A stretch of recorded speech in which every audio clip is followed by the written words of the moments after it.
Salut papa, ça va bien? Ça va bien, mais ça va, mon trésor? Ça va. Je suis Ça un peu va. fatigué, là, longue journée. Le travail, le travail. Mhm. Donc, qu'est-ce qui a attiré ton attention cette semaine?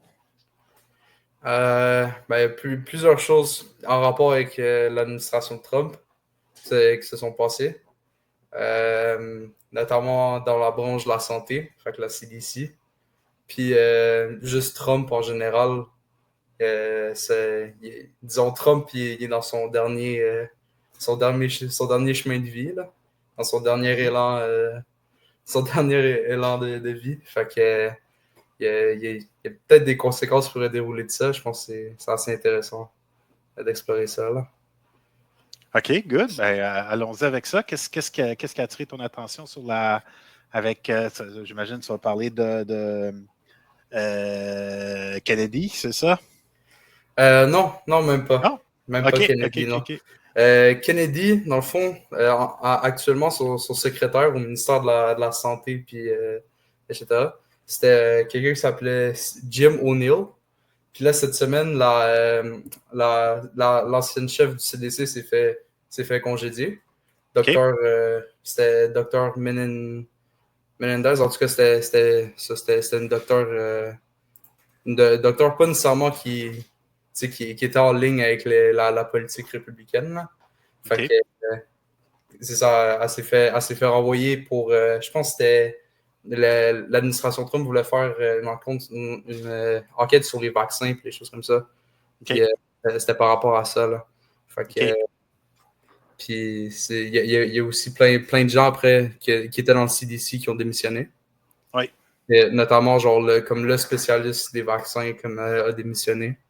Oui. Donc, il y a eu comme une vague de démissionnement dans la fonction publique de la santé aux États-Unis. Puis Mhm. le remplaçant à l'ancien chef de la CDC, c'est quelqu'un qui s'appelle Jim O'Neill. Puis OK.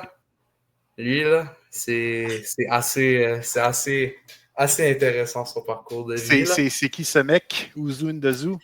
Yes. Jim O'Neill, c'est pas un médecin, c'est pas un docteur, il a pas travaillé dans la santé publique, il a même pas, c'était même pas un propriétaire, je sais pas moi, mettons, d'un hôpital ou quelque chose comme ça. Jim O'Neill, c'est un ancien investisseur de capital pour un milliardaire qui s'appelle Peter Thiel. Donc, OK. il a travaillé dans plusieurs compagnies de Peter Thiel, puis dans des institutions libertariennes que Peter OK. Thiel finançait. Oui. Et c'est ça. Il a commencé sa carrière avec Peter Thiel dans un fonds de capital qui s'appelle Clarium Capital. Puis OK. je sais pas comment dire ça d'une autre manière qu'il est poche. C'était pas un bon investisseur. Il a, Clarion Capital a eu un gros boom pendant un moment, puis en Oui. 2008, tout a crashé parce Oui. il y a eu le crash économique, mais aussi il y a eu comme des investissements qui ont été mal placés. Puis 90% genre, ils ont perdu 90% de leur valeur. Puis c'est pas un bon investisseur. Puis après cette situation-là, admettons, genre, si la conclusion logique à ça serait peut-être de dire, ah, comme Till dirait, ah, ok, ben, j'allais voir un autre investisseur ou quelque chose comme ça. Mais Till a donné une autre fondation à Jim O'Neill qui était euh, Mithril Capital Management de 2012 à 2019. Et Mithril Capital Management aussi a fini par avoir des crises internes puis des choses comme ça dans son staff. Fait que son historique d'investissement privé est assez terrible. Mhm. Puis malgré tout ça, il est quand même resté très proche dans le cercle de Peter Thiel.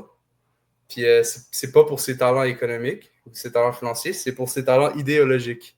Fait que c'était un membre de l'Institut, c'est genre Sea Stern Institute, quelque chose comme ça. C'était comme un institut libertarien que Peter Thiel a fondé à un coût de 500 000 pour. 500 millions, j'imagine? Non, 500 000. 500 000? OK, OK. 500 C'est pas 000. un gros 500 montant, 000. ça. Non, c'était pas un gros OK. institut. Mais dans le fond, c'était un institut libertarien qui qui voulait fonder comme des petites plateformes dans l'océan où il y aurait genre un échange libre. Mais bref, ce gars-là a fait plusieurs déclarations dans le cadre de cet institut-là qui donnent un aperçu un peu dans le monde de Peter Thiel, dans ce monde idéologique-là, genre de leur relation face à la santé ou des choses comme ça, ou même juste leur relation face au monde, qui est assez genre, c'est le genre d'affaires que tu verrais comme dans Cyberpunk. Cyberpunk. Ouais. Par exemple, Jim O'Neill a fait comme un discours dans le cadre d'une rencontre, d'une conférence pour cette institution-là, qui est un discours sur l'échange d'organes sur le marché libre, dans le cadre comme dans le fond, dans le but d'essayer d'aller chercher plus d'organes pour les gens. Puis il disait que le marché libre, rendre le marché complètement libre, c'est-à-dire laisser les gens vendre leurs organes comme ils veulent. Promotrine. T'es pas capable de payer l'ambulance, là, ils vont ramasser tes organes, ils vont te payer de même. Exactement. Laisser les gens vendre les organes comme ils peuvent. Parce qu'il disait, on a un gros supply d'organes. Il y a beaucoup d'organes de gens qui sont en santé, puis les gens pourraient vendre leurs organes. Aïe, aïe, aïe, aïe, aïe, aïe, aïe. Okay. Peter Thiel, oui, non, vas-y. Ben, comme il y a plusieurs choses, là, mais c'est premièrement, Peter Thiel, là, tu parles de Cyberpunk, là, mais comme quasiment tout, qu'est-ce qu'il fait comme. C'est tout le temps nommé sur des affaires de Dungeons and Dragons là, ou Lord of the Rings ou des choses comme ça. Fait que, tu sais, c'est probablement un gamer là, ou quelqu'un jouait des jeux de rôle ou des éléments comme ça. Ce serait vraiment pas surprenant, là, d'ailleurs, pour. C'est comme Elon Musk aussi, là. Donc, c'est vraiment pas des éléments là, qui m'étonnent. Il reste que des personnes comme ça, bien connectées, il y a peut-être une fidélité ou un historique à cause justement d'éléments privés. La semaine dernière, on parlait de Guillaume là, qui a trouvé une super de bonne job parce qu'il jouait à des jeux vidéo. Hein, fait que peut-être qu'ils jouent ensemble à Dungeons and Dragons. Et donc, tu sais, c'est peut-être là-dessus aussi. Je serais bien intéressé de regarder la vie privée des deux puis les contacts qu'ils viennent avoir l'un avec l'autre. Là. Moi, si ça tomberait un sujet important en renseignement, ce serait chose que je regarderais. Là. Mais comme là, ici, on ne sait pas. Là. Comme moi, j'ai pas les vies personnelles, là, c'est pas quelque chose. Mais c'est sûr et certain là, que ça serait. C'est peut-être juste là-dessus en tant que tel, pourquoi il s'est ramassé là. Pourquoi il y a eu ces positionnements malgré le fait qu'il n'était pas comme tu dis, un champion. Là. Donc, tu n'as peut-être pas le crayon le plus aiguisé dans la boîte. Là. Il y a plein de personnes comme ça qui montent. Hein. Il y a une loi dans les. Tu sais, quand ça venait de. Je ne sais pas si tu te souviens, là, un de mes amis avec qui on faisait des games qui était à la Sûreté du Québec. Hein, et donc, la police, hein, quand quelqu'un monte en rang, c'est pas toujours un gage de quelqu'un qui est compétent. Là. Des fois, c'est des gens qui sont mieux politiquement, qui sont bons pour faire des rapports, mais c'est peut-être pas. Celui qui est bon sur le terrain ne va pas nécessairement monter. D'accord, celui qui est bon dans la rédaction de rapport, lui, va monter. Mais comme c'est une chose aussi qui est possible. Moi, j'ai vu du monde être très haut gradé, là, mais comme. Mais moi c'est ça que je disais, c'était ça mon hypothèse pour pourquoi sa carrière a autant monté. C'était à cause comme c'était à cause que il jouait tout dans le cercle idéologique de Peter Thiel, je pense. Même si, admettons, ils n'ont pas comme c'est une hypothèse, c'est sûr. On ne connaît pas comme la vie privée de ces gens-là nécessairement, exactement. Mais genre quand tu vois genre son incompétence, puis tu vois genre sa continuité, puis aussi son ça rentre en paradoxe. Ça rentre en paradoxe avec l'idéologie de Peter Thiel. Mais faut dire, pas nécessairement fait. Genre, moi-même, j'ai utilisé le mot libertarien beaucoup. Puis il y a beaucoup de gens qui utilisent le mot libertarien quand on parle de Peter Thiel, mais je sais pas si c'est c'est un terme qui est exactement juste pour décrire Peter Thiel. Je pense qu'il est. C'est dur à mettre une idéologie sur lui, parce que j'ai de la misère à voir comment est-ce qu'un libertarien pourrait faire une compagnie comme Palantir. Pourrait faire des compagnies de surveillance de masse et des choses comme ça. Je pense Je que c'est vois beaucoup très plus. bien un joueur de Cyberpunk 2020 faire ça, par exemple. Ouais, ouais, mais c'est ça que je dis. C'est un vilain dans Cyberpunk. C'est un vilain dans Cyberpunk. Non, pas un vilain dans Cyberpunk. Un gars normal dans Cyberpunk. Dans Cyberpunk, tout le monde, c'est des vilains. Fait que c'est pas, Et donc, c'est ça. Mhm. Pour moi, comme c'est pour ça, ça vient pas comme. Je ne suis pas choqué de ça. Pour moi, c'est la même chose avec Elon Musk. Là. Je vois beaucoup d'influence là, de Mhm. 2020 là, sur ces personnes-là. Je suis Ah, vraiment pas surpris là, que ce qui a été des gamers avant. Là. ouais. Mais c'est possible. Ben, Et donc, ils là, viennent ce tous de niveau-là. PayPal, tu sais. Pardon? Ils Oui, viennent oui, tous de PayPal. oui. Oui. C'est. Oui, Ah. c'est même origine, effectivement. Là. Fait Mhm. que c'est donc la même chose avec des fois, tu sais, des histoires, tu sais, des mythes. En sciences de religion, on va appeler ça des mythes fondateurs. Là. Fait que, il y a peut-être des éléments là, culturels qui viennent avoir un impact chez des preneurs de décision, encore Mhm. comme eux. Là. Et c'est pour ça que effectivement, l'élément là, cyberpunk, mais il est complexe comme personnage, Peter Thiel. Il n'est pas. Je suis d'accord. Et donc, puisqu'il est complexe, il peut avoir plusieurs choses. Là. C'est peut-être pas ça pantoute. Là. Et mais quand son bras dans la santé, et donc, Pas, je- ça peut être perçu très clairement là, par certains Mhm. comme étant très inquiétant. Moi, j'ai Ouais. jamais travaillé avec les produits de Palantir, donc je ne les connais Mhm. pas du tout, mais comme je comprends ce qu'ils essayent de faire ou la démarche, Palantir, c'est complètement l'opposé de la manière dont moi je traitais le renseignement.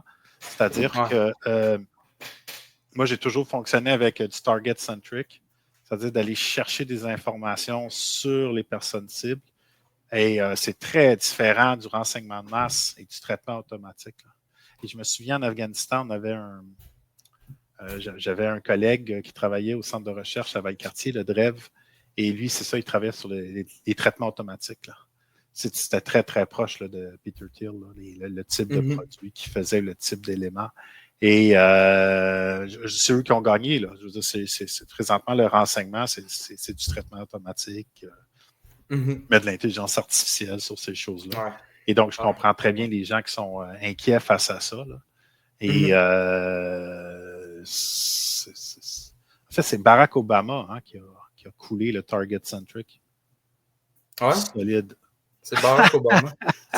Absolument, parce que il y a ça serait intéressant à regarder là, comme hypothèse, là, mais avant, Target Centric, si tu es une cible, d'accord, où est-ce que tu peux nous fournir des informations? Quand on va te capturer, ça va pas bien pour toi. Là.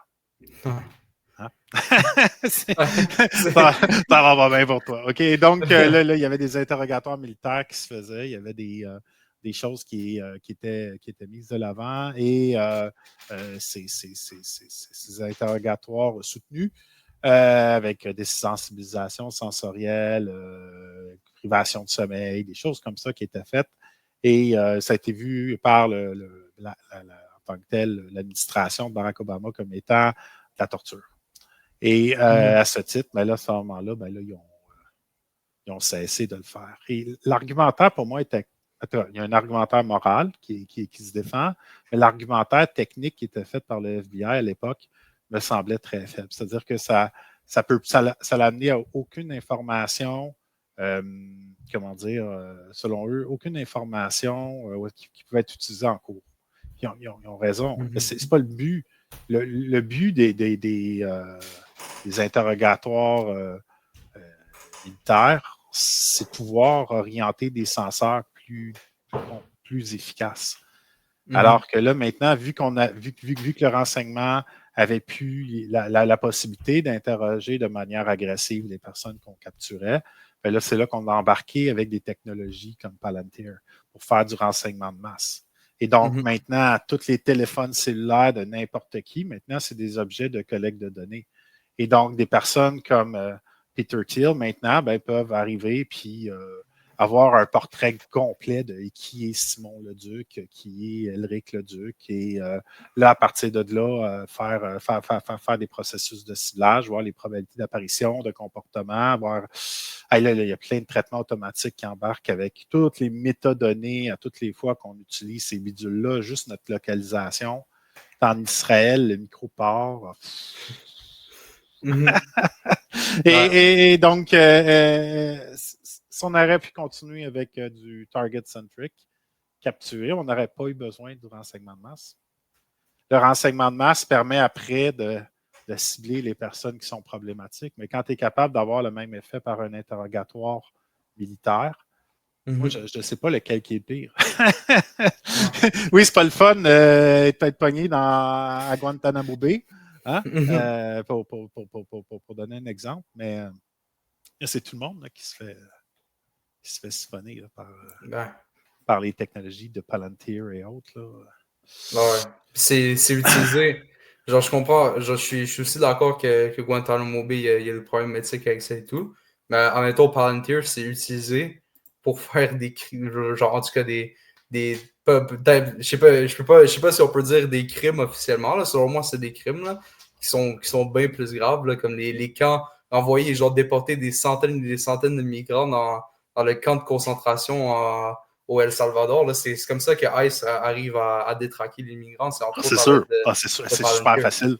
Ça devient super facile avec des technologies comme ça. Puis là, ben là, tu n'as aucune protection face à ça. Puis c'est toute l'espèce de...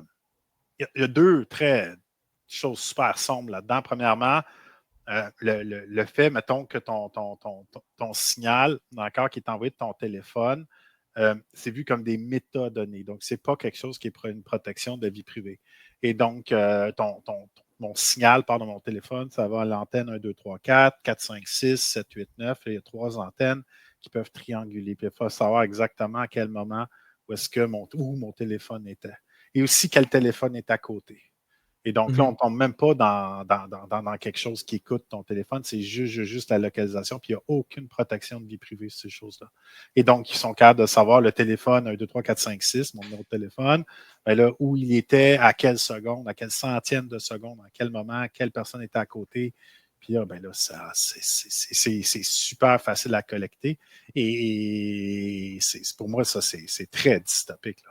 Dans une société qui prétend vouloir, comme mettons, libertarienne, la liberté individuelle, cet outil-là, il est complètement catastrophique. Je ne serais pas surpris que les gens comme Peter Thiel, ils ont des téléphones où est-ce que tu ne peux pas vraiment les retracer, là, parce qu'ils ne veulent pas être pris dans ces éléments-là. Là. Et donc, comme un personnage de Cyberpunk 2020. C'est pour ça, genre, j'ai de la misère à appeler Peter Thiel libertarien, parce qu'il est libertarien seulement quand son avantage.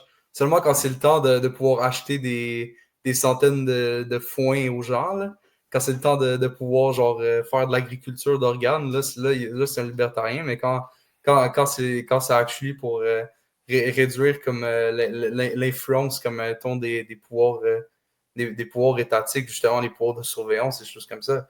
Peter Thiel, c'est un collaborateur complet avec l'État, c'est un autoritaire, même, je dirais. C'est plus un oligarchiste qu'un libertarien. C'est quelque chose. Un corpo. Ouais, c'est un corpo. Ouais.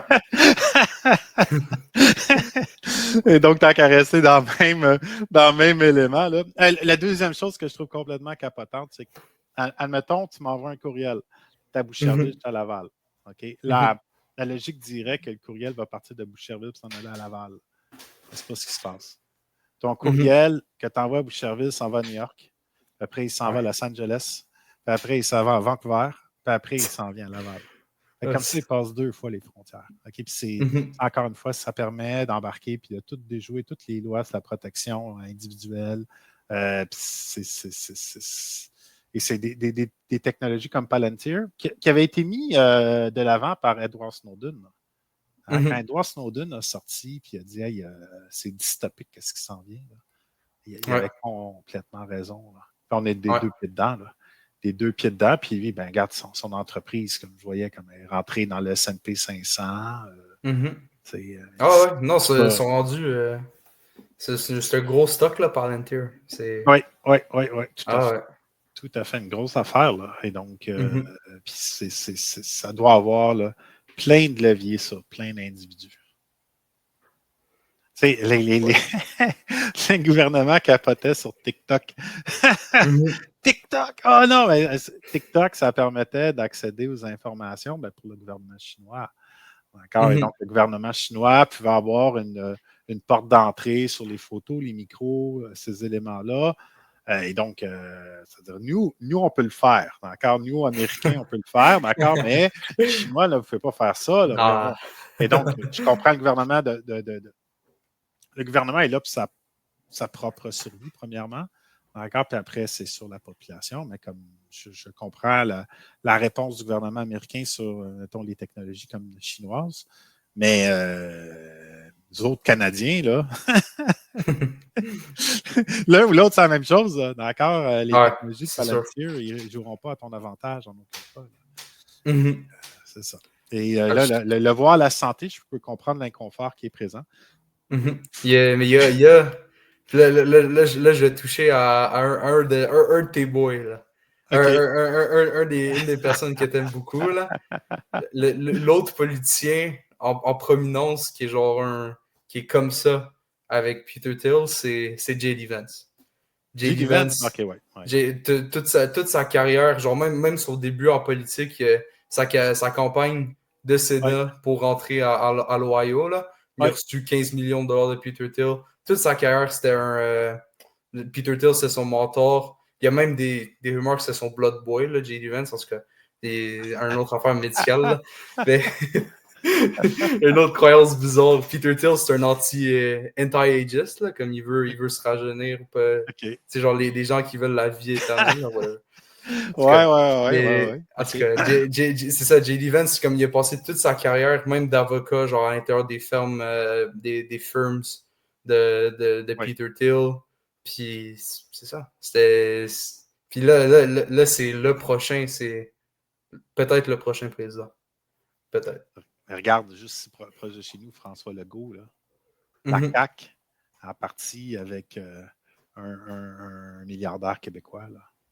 Ouais. D'accord? Donc, c'est pas rare. Là. Encore d'avoir un politicien, puis avoir en arrière un mécène.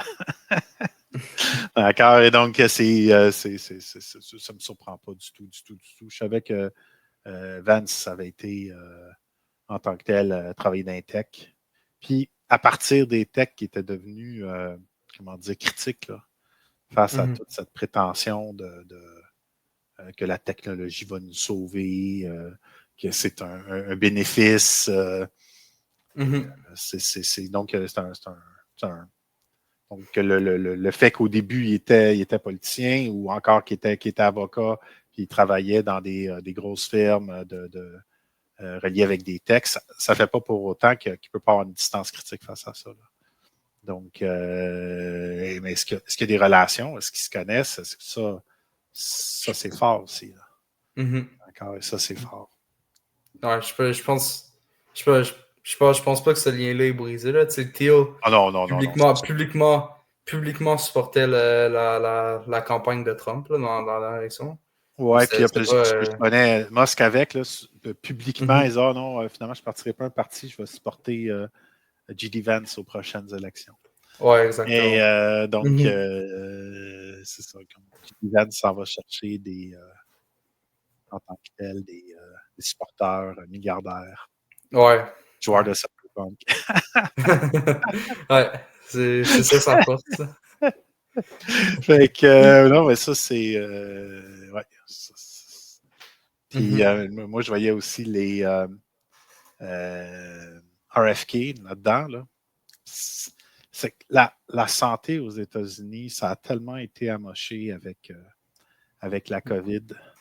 Ouais. Le rapport qui est sorti en décembre 2024 là, du Congrès bipartisan, avant Trump, avant Il est tellement mauvais. Là. Je ne sais pas si tu l'as vu, le rapport de genre Pas, 500 pas au pages. complet, non. Non. OK, mais tu sais qu'il y a eu un rapport qui a été fait sur ça? Brièvement, comme j'ai OK, mais vu en ça tout cas, brièvement. le Congrès américain sont allés chercher toutes les informations, ils ont passé en entrevue, un paquet, puis là, ils ont tout déclassifié, ils ont tous sont allés voir qu'est-ce qui s'est vraiment passé. C'est pas beau, c'est vraiment pas beau. Puis là, ils ont fait un rapport, c'est bipartisan, fait que c'est pas républicain, démocrate, c'est les deux côtés qui s'entendent dire c'est ça qui s'est passé. Et mettons un historien dans 50 ans qui se pose la question qu'est-ce qui s'est passé pendant la COVID, c'est ce rapport-là qu'il va prendre. Et ça a été publié en décembre 2024, il n'y a personne qui a parlé de ça. Et là-dessus, il y a eu tellement de défaillances par justement la CDC puis ces organisations-là. Je peux pas. Pour moi, avec ce rapport-là qui avait sorti, les gens qui travaillaient à la CDC, puis tout, ne pouvaient pas rester là. Ça, c'est le minimum qui perdent leur job. Là. C'est le minimum. D'accord? Parce que c'est fort possible qu'il y ait des poursuites aux criminels, des choses comme ça qui soient faites. Là. Le taux de fausses déclarations, de prétentions scientifiques à des choses qui n'en ont pas pantoute. Encore, et tout un paquet d'éléments qui sont sortis de ce rapport-là. C'est bien dystopique. Et il n'y a pas un média qui en a parlé. Ça fait perdre la crédibilité. Là. Ça fait perdre la crédibilité, donc ils ne veulent pas en parler. Mais donc, ces organisations-là, ben, il faut vivre avec cette réalité-là qu'il y a eu des très mauvaises décisions qui ont été prises pendant la COVID là, sur réaction politiques. Je pense qu'il n'y avait pas une réponse politique qui était prête pour un événement comme ça, pas du tout. Puis c'est ça, c'était juste quelque chose, personne n'était préparé, puis il y a eu des décisions qui ont été faites au fly, qui n'étaient pas nécessairement des décisions scientifiques. Ça ressortait. Ouais, mais on a fait prétendre une scientificité. Ouais. Encore pour amener un consensus. Et, mais comme. C'est qu'il fallait absolument, pour pouvoir imposer le vaccin, par exemple, là, il fallait absolument qu'il n'y ait aucun traitement possible. Donc, pour pouvoir mettre les lois sur les vaccins comme ils voulaient. Et donc, tu sais, le médicament que Joe Rogan avait pris, là, OK? Il y avait une validité à ces éléments-là, mais il ne pouvait pas, parce que s'il permettait ce médicament-là d'être utilisé, bien là, à ce moment-là, il ne pouvait pas faire la vaccination de tout le monde. D'accord? Il ne fallait pas qu'il y ait de traitement pour pouvoir prendre les lois qu'ils ont prises. Et, tu sais, Joe Rogan, quand ils l'ont mis sur CNN, etc., il avait mis une couche de verre pour qu'il ait de l'air malade. Tu sais, CNN n'avait pas du tout été comme ça, honnête là-dedans. Là. Tu sais, quand tu rajoutes un green filter sur juste pour que Joe Rogan ait de l'air malade, ça, c'est beaucoup de malhonnêteté. Là. Peut-être que l'intention derrière, ça, on va sauver du monde avec les vaccins, etc. Il y a de la bonne intention, mais partout, la route de l'enfer est pavée de personnes avec des bonnes intentions. Là. D'accord? Et c'est ça. Ça a été. Et le fait qu'on ne soit pas capable collectivement de dire hey, ça n'a pas bien été. Là. Les décisions n'ont pas été bonnes. Tu sais, François Legault, là, ça n'a pas été une bonne gestion. Non. Quand tu as dit que la police rentre dans les maisons parce qu'il y a quelqu'un qui n'a pas de masque. Là. Puis là, ce qui sort là-dedans, c'est que les masques, il n'y avait aucune validité scientifique, ces éléments-là. Là. C'est surtout, genre, les masques que tout le monde portait, ça servait basically à rien. Là. Ah ouais. Il y a genre un type de masque comme, qui marchait, puis c'est genre les gros masques, on dirait des masques à gaz. Là. N95. Là. Ouais, c'est ça, genre M95, ces affaires comme ça, mais pas ça. Genre les petits masques que tout le monde mettait, c'est. C'était un support psychologique. Ouais. Mais moi, personnellement, genre, en tout cas, de ce que j'ai vu, de ce que j'ai vu, du moins, il n'y a pas. Moi, j'ai pas vu quelque chose qui donnait une validité nécessairement au traitement que Joe Rogan avait. Là. Puis il y a aussi d'autres traitements alternatifs. Il y a aussi d'autres traitements alternatifs qui ont été proposés qui étaient, genre, la vitamine D, qui c'était pas genre... C'est comme, je ne suis pas médecin pantoute, là, fait que je ne m'embarquerai pas sur ça, mais comme le fait qu'il y avait une possibilité d'efficacité à ce traitement-là, d'accord, il fallait que ce soit absolument éliminé pour qu'il puisse avoir une vaccination mandatoire. Donc, s'il y avait fait que le fait qu'il y a une possibilité, ben là, à ce moment-là, c'est au niveau de la loi pour la vaccination. En tout cas. C'est une des choses du rapport là, qui avait sorti. Là. C'est juste que là, ça rentre comme... Ça rentre dans un dilemme genre de gestion de crise, là, parce que c'était une crise. Fait genre, si admettons, est-ce que tu vas passer à travers chacune comme des alternatives médicales qui ont été proposées, genre dans ton analyse complète, quand ton but c'est d'essayer de finir, d'arrêter la pandémie le plus tôt possible? Là? Peut-être. Les gens prennent des décisions, d'accord? Mais quand tu prends une bonne décision, d'accord, tu es le champion. Mais quand tu prends une mauvaise décision, tu devrais être le trou de cul avec. Et c'est le burden of command. D'accord? Quand faut que tu sois, faut qu'il y ait quelqu'un de responsable des décisions. S'il n'y a jamais personne qui est responsable des décisions, puis à cause du contexte, non. À un moment donné, il y a eu des bonnes décisions, il y a des mauvaises décisions. Quand il y a des bonnes décisions, ben, les gens restent en poste, puis ont des promotions, puis ça monte. Puis quand c'est des mauvaises décisions, ben, il faut qu'il y ait des conséquences. Là. C'est la même chose, mettons, je me souviens, il y avait un colonel de l'armée, je pense du Marine Corps, qui a critiqué la haute direction de l'armée à la sortie de l'Afghanistan pour dire que ça n'avait pas d'allure. Il avait complètement raison. Il n'y a personne qui a eu une conséquence négative de la sortie désastreuse des Américains de l'Afghanistan. Il n'y a personne. C'est comme quand il y a des choses négatives, il n'y a personne qui est comme responsable. C'est toujours, c'est. Alors que là, ça a coûté comme des trilliards de dollars, la COVID. Et il n'y a pas de personne qui est responsable. Puis c'est la même chose, mettons, la crise bancaire en 2008. Il n'y a personne de responsable. Il n'y a jamais personne de responsable. Fait que les problématiques se perpétuent. Il devrait y avoir une conséquence quand quelqu'un fait quelque chose qui n'est pas correct. Il faut faire une conséquence. Là. Pas sûr. non, il y a une couple d'affaires là-dedans. Là, genre, au niveau des vaccins, comme c'était quoi l'erreur? C'était quoi l'action négative? Admettons, au niveau de privilégier la vaccination, c'est le mensonge, genre de faire la recherche sur le côté. Les prétentions scientifiques, non, ça vient pas de Yuan, ça vient pas de, il y a eu tellement de faux à l'intérieur de ça qu'il y a des gens qui soient sceptiques face à ça, ils étaient comme démonisés. Encore les familles qui se sont brisées, là, juste au niveau... mes cousins, là, ça a tabarnouche, ça a un côté, là, ça n'a pas bien été. Là. Et donc, il n'y a pas de conséquences. On parlait l'autre fois là, que les salaires de tout le monde ont baissé, mais c'est à cause de ça. Là. Encore, c'est à cause de ça, puis il n'y a comme pas de conséquences. C'est comme le monde, ben oui. Puis pendant l'événement, on disait critiquez pas parce que c'est pas le temps. Après, on fera un mea culpa, on regardera les. Ça, c'est jamais fait.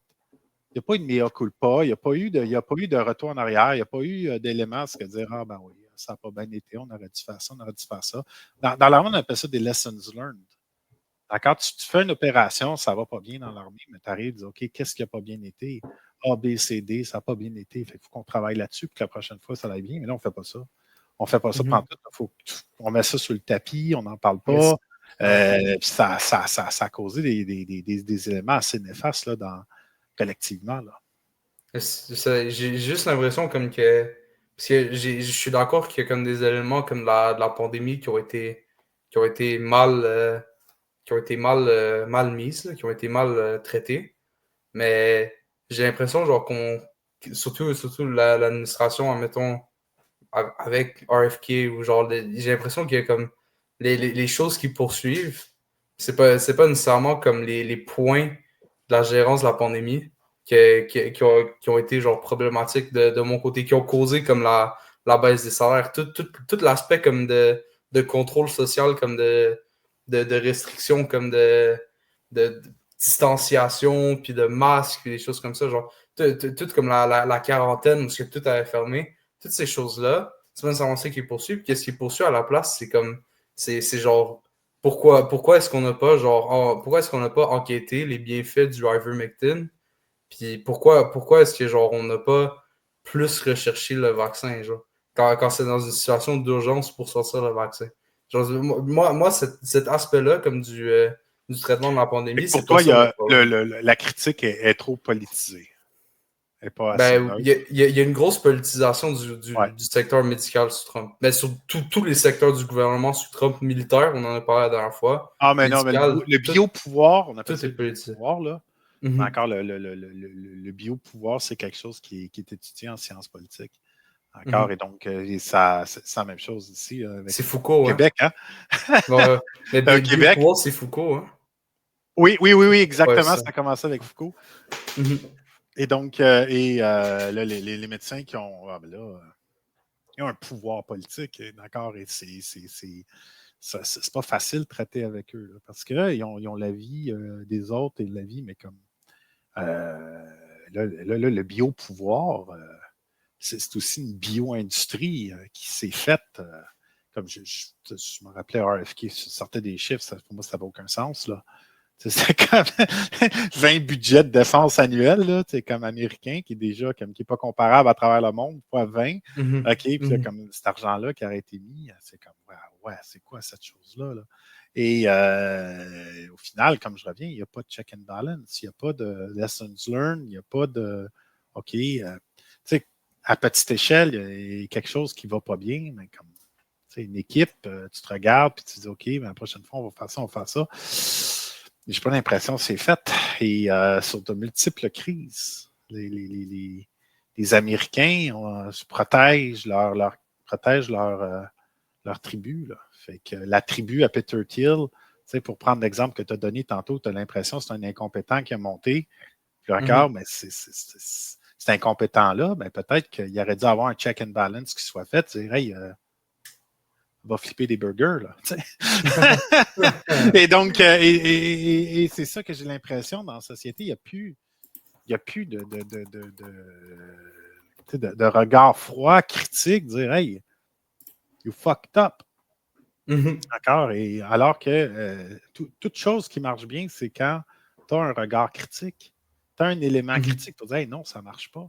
Si tu n'as pas cet élément-là critique si tu t'en tiens juste à tenir un consensus que tout va bien puis que tout va bien aller, ben là, c'est là qu'on en parlait la semaine dernière, là, ou la semaine d'avant, c'est là que ça.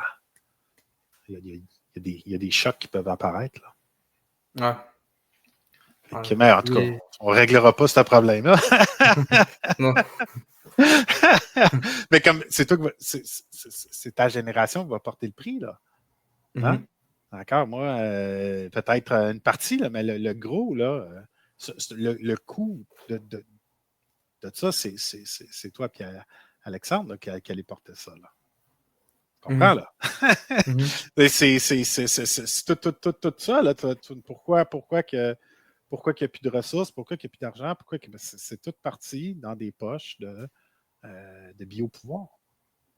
Mhm. Ouais. Ben, ouais. Le- toute Peut-être, l'industrie. comme tu disais, Peter Thiel qui était à la recherche là, de l'immortalité ou je ne sais pas trop quoi, peut-être peut-être que lui va rester, tu sais. Mhm. Moi et toi, on va être dans un cimetière quelque part, là, avec les trous de Mhm. queue, d'accord? Puis lui, ben, il va être Je- avec son intelligence artificielle puis son Cyberpunk 2020. Ouais. J'ai juste apporté une petite correction à ce que j'ai dit plus tôt. Ouais, Jim O'Neill avait une expérience au niveau de la santé. OK. Il écrivait les speeches pour un secrétaire du HHS pendant l'administration de Bush, avant de rentrer dans l'investissement. Hein? OK. Fait qu'il il y avait une, OK. il y avait une expérience. Moi, ce qui m'a fait capoter là, cette semaine, c'est les 12 sous-marins qu'on veut s'acheter. Ouais. C'est... Ah ouais. OK. On a 4 sous-marins, là. Il y en a juste un qui fonctionne. D'accord. On a acheté ça, des sous-marins usagés, tu sais. Et là, on a besoin de 12 sous-marins. Le besoin, d'après moi, il fait sens. D'accord? Je ne suis pas contre le fait qu'on ait 12 sous-marins. 12 sous-marins, ça faire la défense du Grand Nord, guerre en dessous de l'océan Arctique. Pour moi, c'est pas ça que je remets en question.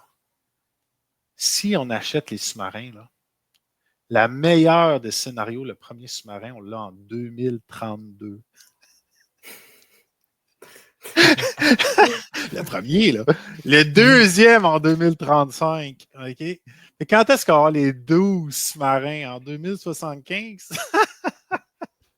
Ça n'a aucun sens. C'est pas le besoin, c'est la rapidité à laquelle. Tu sais, d'un autre côté, je regardais cette semaine, il y a eu une lettre qui est envoyée aux hôpitaux français, disait attendez-vous, c'est fort probable qu'il y ait une guerre avec la Russie d'ici mars 2026. Hey, s'il y a une guerre avec la Russie en mars 2026, là, penses-tu qu'on va Sous-marin les avoir, nos 2032. sous-marins? On n'en aura pas un. Tu sais, imagine-toi, on va aller les faire construire en Allemagne. OK? La Russie a développé l'Origenic, le premier système anti-installation non nucléaire. D'accord? Le système d'armement, c'est toujours contre quelque chose de spécifique. Anti-personnel, anti-char, anti-avion. Donc, c'est toujours, c'est dédié. Donc, ce système-là, ça s'en va dans l'espace. Puis quand ça retombe en atmosphère, il y a 36 pénétrateurs. C'est d'accord? Fait que ça se sépare en 6 dans l'espace, puis un autre 6. 36 pénétrateurs, c'est comme des météorites. Okay? Et l'impact est tel, quand ça frappe, que ça condense la matière, puis ça devient à comme genre des 3000, 4000 degrés. D'accord? Puis là, les fragments partent. Toi, tu es là-dedans, là, il y a un fragment qui te passe à travers le bras, tu vas survivre. OK? Tu vois un trou dans le bras, une grosse cicatrice, tu vas survivre. Ouais. L'onde de choc, tu vas survivre à ça. Mais la raille, la machine CNC, là, ça passe au travail. C'est fini, là. D'accord? Et donc, un missile comme ça peut détruire une installation en milliards de dollars. Puis là, nous, on va faire construire nos bateaux en Allemagne. C'est sûr. C'est comme une certitude que ces installations-là vont être détruites. D'accord? Advenant un conflit, l'Allemagne va se retrouver, toutes ces infrastructures vont se faire démolir par ces missiles-là. Là. Et on pense pas, on regarde pas ça. Oh non, c'est pas vrai, les Russes sont pas capables de faire ça. En tout cas, en Ukraine, l'usine qui ont ciblé, que supposément il n'y a rien qui va marcher, il n'y a plus rien qui sort de cette usine-là. D'accord? Donc, cette usine-là là, est réputée qui va avoir été complètement éliminée là, par un Orejnik. Et nous, ben, c'est ça. Nous, let's go. Ça démontre à quel point les politiciens, tu sais, soit tu as des gens très lugubres, là, de type Peter Thiel, d'accord, ou soit tu as comme, ils ne savent aucune idée qu'est-ce qu'ils vont faire, là.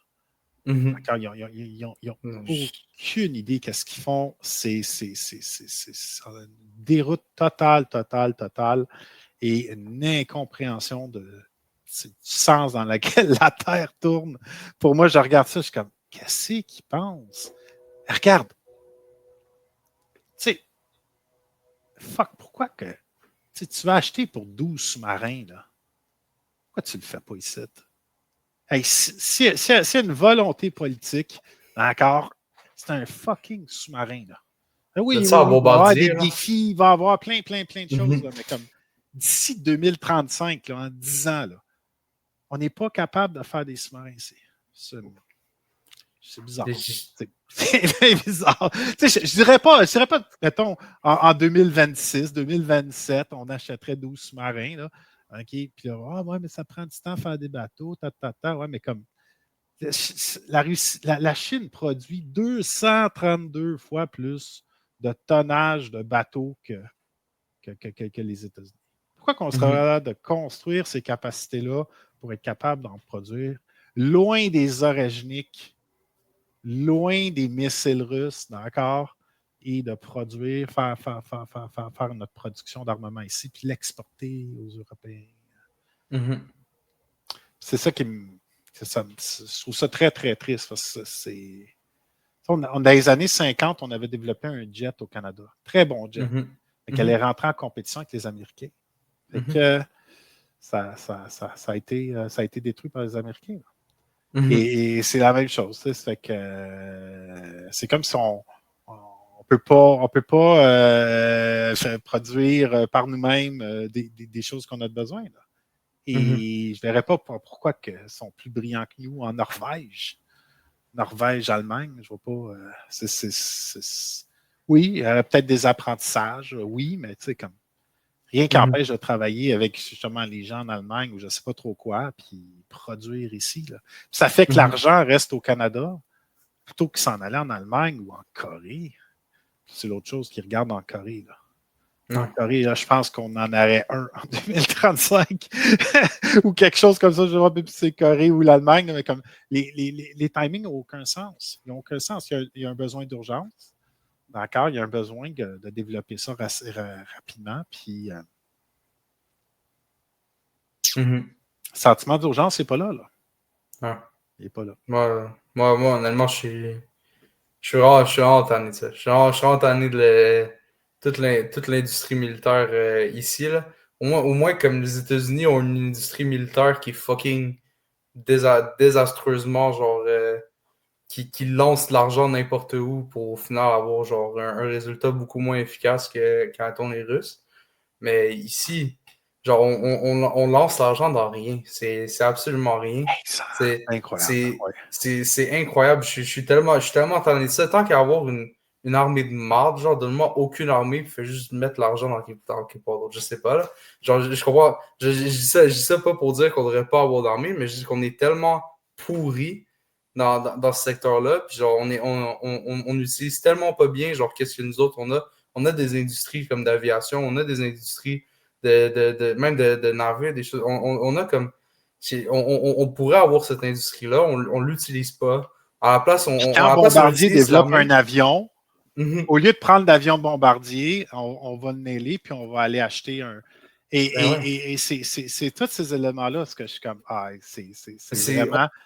On utilise comme le militaire comme une business pour genre une pièce de business avec genre d'autres pays. C'est ça. Moi, je trouve ça complètement utile. Là. Tu veux juste donner de l'argent à l'Allemagne, tu veux juste donner de l'argent à Corée du Sud pour genre un projet qui va ultimement peut-être servir à rien. C'est juste un outil diplomatique qui dépense de l'argent. Un métrique complètement pas frauduleux, mais comme c'est tellement mal utilisé, c'est le PIB, le pourcentage du PIB. Fait que là Carney, ce qu'il veut, c'est aller chercher son 5% de PIB. Fait que s'il garoche l'argent, c'est toi, il réussit quand même à aller chercher son 5% de PIB, même si c'est complètement inefficace.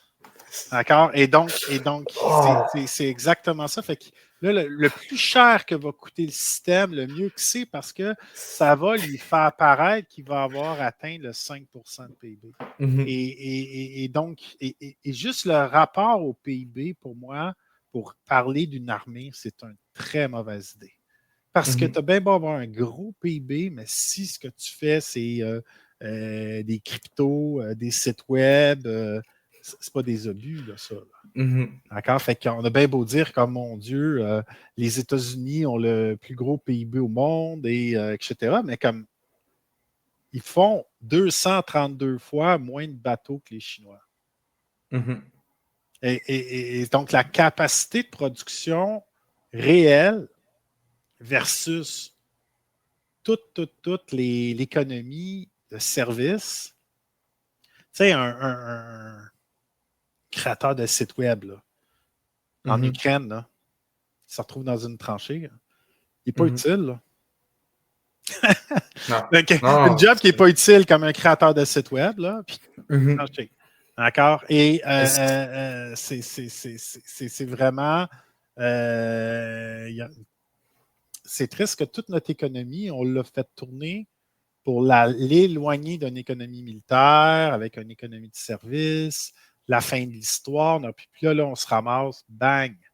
Et au lieu en 2022 d'avoir dit, oh shit, hey, il faut qu'on voit nos choses, il faut qu'on change nos protocoles, faut qu'on devienne efficace avec l'argent qu'on met.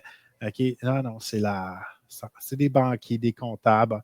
En 2035, là, on va avoir notre premier sous-marin. En 2048, là, on va avoir 6 sous-marins. En 2075, tu vois quel âge en 2075? D'accord? Tu vas avoir 71 ans, on va avoir 12 sous-marins qui vont être passés date, là. C'est sûr et certain qu'ils vont être passés date. Et c'est là que tu vois,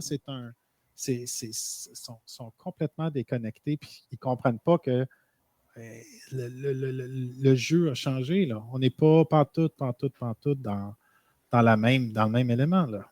Car toute cette affaire-là de mettre des intelligences artificielles sur des drones. Ah, l'intelligence artificielle, ça va tout changer. Palantir là-dedans. Encore tout ça, là, c'est de la bullshit, là. Parce que tu vas avoir, tu sais, ton drone, là, OK? Tu as une batterie dedans pour pouvoir lever le drone. OK? Tu as un émetteur-récepteur, tu as un contrôleur, tu as une caméra, OK? Puis ça, ben, tout ça, ça a besoin d'énergie de la batterie. Mais là, si tu rajoutes un processeur là-dedans pour traiter les informations, parce que là, il ne pourra pas envoyer l'information en arrière, ça va être brouillé. Fait qu'il faut qu'il y ait un ordinateur dans le drone avec un 10-2 dans le. Alors, bye bye. Là, ta petite batterie, là, soudainement, là, ça prend une grosse batterie. Fait que là, le drone devient plus gros, il devient plus cher. D'accord? Fait que pour avoir l'effet d'un drone à 10 000 check bien ça va coûter 10 millions de dollars. Ah, mais là, il y a une intelligence artificielle dedans. Il est capable par lui-même de reconnaître la cible. Oui, mais j'en ai 1000! J'en ai 1000 qui n'ont pas d'intelligence artificielle pour le prix de ton drone. C'est toutes des affaires. Puis là, Mark Carney est content. Oh yes! Hey, intelligence artificielle, 10 millions par drone. C'est toi qui vas payer ça. D'accord? Et c'est ta génération qui va éponger toutes ces dépenses complètement farfelues. Au lieu d'arriver et de dire, OK, là, il faut qu'on aille comme en business, lean startup. OK? Il faut que tu aies une entreprise là, qui n'ait pas trop de dépenses, puis tes frais soient moindres. On pourrait faire une super bonne défense au Canada, là, basée sur le modèle suisse. D'accord? Tout le monde veut suivre tout le monde qui va avoir un modèle en tant que tel qui est intéressé à la défense, ben, venez faire une formation d'un mois de temps, puis vous gardez votre fusil d'assaut dans votre maison. Mais mon Dieu, le Parti libéral ne voudra pas ça. Ça plein de gens qui auraient des guns dans leur maison. Et ça serait super efficace. C'est comme la Suisse. Regarde, la Suisse, c'est jamais fait envahir. Non. C'est super efficace comme défense, puis c'est pas offensif. Tu ne vas pas attaquer les adversaires avec une armée comme ça. Mais il n'y a personne qui va venir t'attaquer. Puis là, ta population est mobilisable si jamais, je ne sais pas, moi, il y a des inondations. Là, tu peux mobiliser les gens, puis qui ont fait, là, ben, ils vont aller avec une pelle, puis ils vont les creuser. Puis, tu peux ça sert aussi, mais comme ils ne veulent pas ça. Ils ne veulent pas. Ils veulent pas ça tellement là. Ils veulent des grosses technologies que peu de personnes vont être capables d'utiliser. Ça va coûter super cher, comme les drones RQ9, là, les Reaper qu'on va acheter. 2,5 milliards pour 11 appareils. C'est pas. Ces affaires-là, t'as mentionné le GDP plus tôt, là. Oui. Ces affaires-là, là, c'est juste. Tu lances de l'argent, ils lancent de l'argent dans le feu. C'est juste pour dire, ah, mais regarde, on a tellement lancé d'argent, on a lancé tel nombre d'argent, on est riche, parce que check, ça booste le chiffre qu'on a inventé pour dire qu'on performe super bien. Là, ça booste comme, check tout le nombre d'argent qui circule et tout, check, on va tellement bien économiquement. C'est littéralement juste à ça que ça sert le secteur militaire. C'est en Amérique du Nord, là. T'as-tu ça en France? Il y a eu un communiqué qui s'est fait par le ministre de l'économie, là, où, en tout cas, comme quoi que possiblement la France allait demander l'aide au Fonds monétaire international. Ah ouais. Parce que il était... L'Allemagne, comme genre qui dit la Grande-Bretagne, c'est le bordel, encore des riots dans la rue. Non, ça va vraiment pas bien en Europe, OK? Puis ils ont plein de problèmes économiques, mais qui ont mis ça, oui, on a du GDP. La Russie, c'est le PIB de l'Italie. C'est ça, leur GDP est tellement bas, leur PIB est tellement bas. Mais ils produisent plus d'obus que toute l'Europe au complet. Ah ouais. La Chine, leur PIB est pas si élevé, regarde, mais Chris. La Chine, genre. Ils produisent. Ils produisent, la vie est meilleure. Genre, notre GDP est tellement, genre, il est tellement gonflé par des affaires qui ont pas du tout rapport avec ma vie, avec ta vie, avec la vie de tout le monde. Genre, je m'en fous là, mettons que le GDP des gouvernements, genre justement, qui opèrent pour le bénéfice du gouvernement, qui opèrent pour le bénéfice du pays ou pour le bénéfice du peuple, les gouvernements, comme le gouvernement chinois, je m'en fous que leur GDP est moins haut. Je m'en fous, là. Je préférais live, là, je préférais être en Chine que d'être ici, dans Nagoya. Je préférais amplement être dans une genre Chongqing en Chine, là. Genre les villes, les nouveaux développements urbains, là, c'est comme. C'est un des endroits où, attention, il y a plein de gens qui préféraient ça, je te jure. Puis en tout cas, non, je ne sais pas si j'irai jusqu'à ce point-là. Je connais pas beaucoup de grand-chose de la Chine. Je ne vais pas comme si tu veux, je connais très, très, très, très peu d'un de leur histoire ou de ces éléments-là, mais comme je suis capable de voir qu'économiquement, nous, c'est du vent. Nous, c'est de l'apparence. C'est tu sais, la fable de La Fontaine, la cigale et la fourmi, là. Nous, le Canada, les États-Unis, on chante. On chante, on fait de la musique. Constant. Puis, il y a une rencontre à présentement, là, c'est Shanghai Cooperation Organization, quelque chose, le SEO, là. C'est une organisation et c'est en Chine. Et pour moi, comme c'est ça. C'est les fourmis. D'accord? Ils travaillent, ils produisent. Et au final, winter is coming. D'accord, winter is coming. Puis quand l'hiver va arriver, qu'est-ce que tu as fait là? Tu as chanté. Et un moment donné, et tout ça, ça vient d'une espèce de standard fake it until you make it. Ouais. Et tout, bullshit, puis à un moment donné, ça va marcher.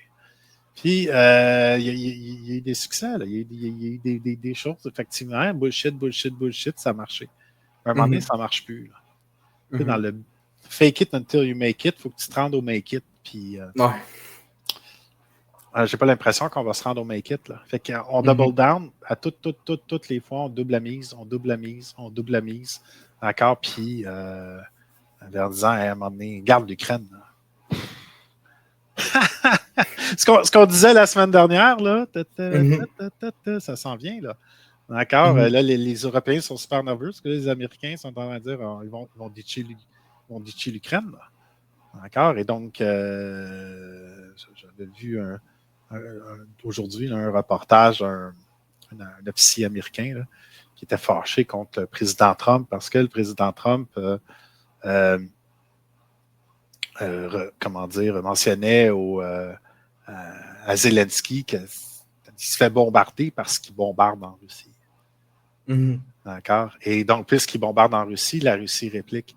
Et donc, Donald Trump n'était pas content que l'Ukraine bombarde en Russie. Pour Donald Trump, il dit bat-toi en Ukraine, arrête de les attaquer. D'accord? Et puis il dit le contraire le jour d'après, il faut dire. Là. Mais ça fait. Les Européens n'aiment pas ça. Les Européens n'aiment vraiment pas ça, parce que ça donne comme indication que peut-être les États-Unis vont dire meilleure chance la prochaine fois, encore, et on retire nos biens. Ouais. Ah.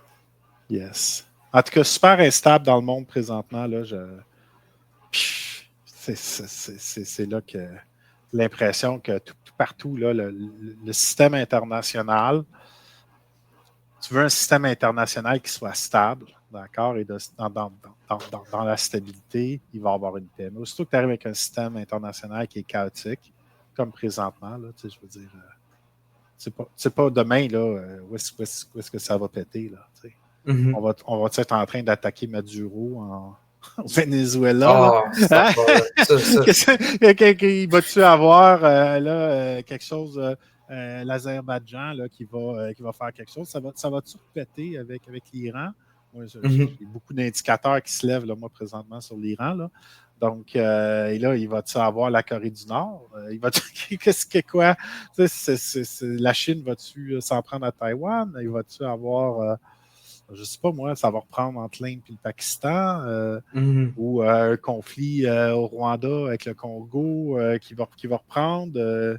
On n'entend pas, on bloque toutes les informations qui viennent d'Afrique. Mm-hmm. C'est super instable. Là. C'est super instable. Ouais. Juste, hier, avant-hier, ils ont bombardé les dirigeants outils. Mm-hmm. Les Israéliens. Rwanda, Congo, ça n'a jamais arrêté. Trump a dit I talked to both of them and I stopped the war. Mais il n'y a jamais réellement. Il n'y a aucune emprise là-dessus. Là. Complètement. Ouais. C'est ça. Beaucoup Soudan, ça part en guerre. Tout l'ouest de l'Afrique, c'est comme il y a genre la moitié du territoire qui est en guerre contre des groupes insurgents, genre des groupes Boko Haram puis les groupes islamistes. Là. Ouais. C'est. Rwanda, Congo, c'est spécial. Parce que Rwanda, c'est un tout petit pays, puis Congo, c'est un géant pays. Genre, tu regardes ça géographiquement, même démographiquement, puis t'es genre, ça doit être comme une situation où le Congo essaye genre de capturer Rwanda, mais c'est contrairement au contraire, c'est le Rwanda qui lance des Les Rwandais offensives. sont super bien structurés, super bien organisés. Mm-hmm. Les Congolais c'est pas du tout organisé de la même manière. Et c'est toute la différence. On pourrait mettre un parallèle là, entre l'Empire romain et les Germains il y a 2000 ans. Là. Encore l'Empire romain qui était super structuré, super organisé, avec 20 000 troupes, puis tu as 200 000 Germains, sans aucun problème. Encore, c'est un peu la même chose, ils sont organisés. Fait que là, les Congolais avaient fait venir des mercenaires de la Roumanie. Et qu'il y a eu comme 300 mercenaires de la Roumanie, puis c'est eux qui faisaient l'essentiel des combats. Les Congolais n'étaient pas capables. Encore, et donc, quand les mercenaires sont fait saisir, des mercenaires roumains, ben là, à ce moment-là, c'est là que le Rwanda a réussi à prendre la grosse ville qu'il y avait dans ce secteur-là. Mm-hmm. C'est très. C'est ça. L'instabilité est à travers le monde, d'accord? Et comme je regarde, c'est comme ça va. Un moment donné, quelque part, c'est pas trop où. Encore l'archiduc Ferdinand, encore va se promener, puis il va avoir un séparatiste serbe qui va être tiré dans la tête. Et après, ben là, à cause de ça, l'Allemagne s'est dit que c'est une bonne idée d'attaquer la France. D'accord? Ouais. Donc, on fait pas de lien, mais on se retrouve exactement dans le même genre de contexte où est-ce qu'il y a tout plein de tensions, tout plein de choses qui sont tissées les unes avec les autres. Il y a, d'après moi, beaucoup plus de mensonges qu'en 1914. D'accord? Et donc, c'est genre de voir vers quoi les choses vont aller. On espère le mieux, hein? Mais comme disait mon ancien colonel, l'espoir n'est pas une méthode. Ouais. On n'a pas de contrôle, là, mais comme c'est ça. Donc, le système est instable. C'est sûr. Yes. C'est pas mal tout pour aujourd'hui. On a frappé l'heure. Roger that. Fait que, yes. On se reparle la semaine prochaine. Bien sûr, on se parle la semaine prochaine. Salut. Là. Bye.